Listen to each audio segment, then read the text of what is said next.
Kisah pengangkatan Nabi Isa alaihi salam sebagai Nabi Allah. Sejak kecil, Isa sudah dikaruniai berbagai macam mukjizat oleh Allah. Ketika Isa sudah mulai bersekolah, Isa seringkali membuat para guru kewalahan dalam menjawab segala macam pertanyaannya. Isa sangatlah cerdas, melebihi para guru di sekolahnya. Kecerdasan Isa membuat sebagian orang merasa tidak suka.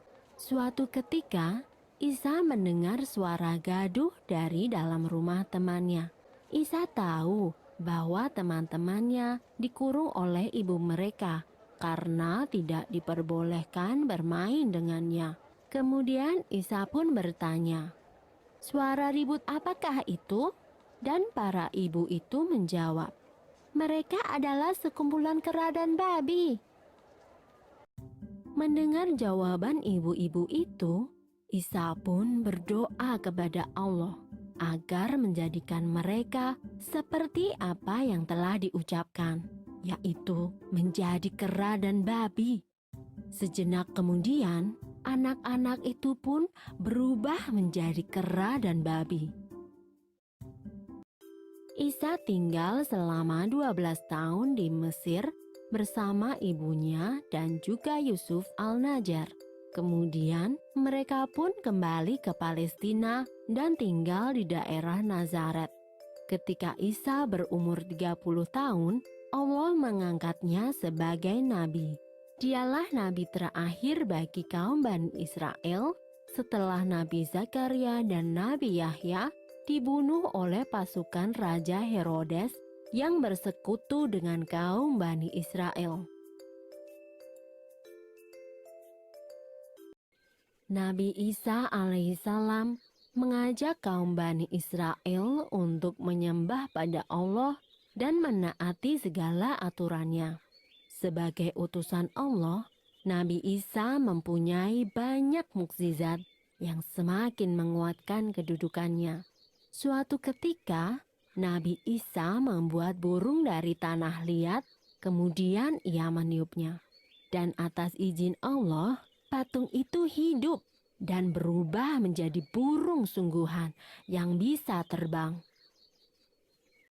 Atas izin Allah, Nabi Isa mampu menyembuhkan orang yang sejak kecil sudah buta. Ia juga mampu menyembuhkan berbagai penyakit yang langka. Dan ia juga mampu menghidupkan Eliezer, sahabatnya yang sudah meninggal. Kemampuan Nabi Isa ini adalah mukjizat. Dan dengan mukjizat ini, ia diterima dan dicintai oleh kaum Bani Israel.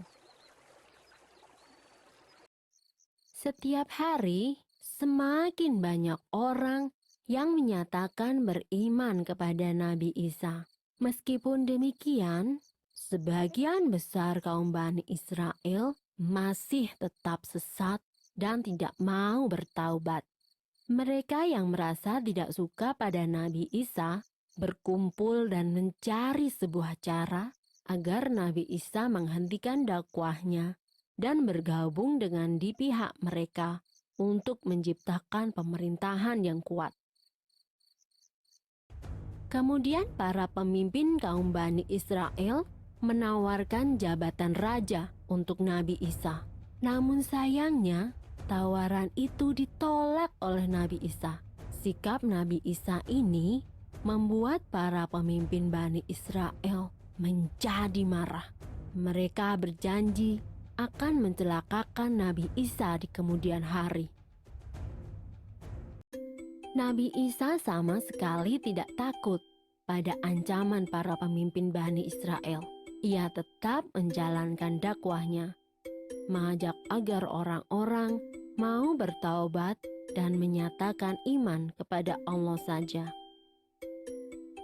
Selesai. Sumber dalam Al-Quran terdapat dalam surat Maryam ayat 30, yang artinya, "Sesungguhnya aku ini hamba Allah. Dia memberiku Alkitab atau Injil, dan dia menjadikan aku seorang nabi.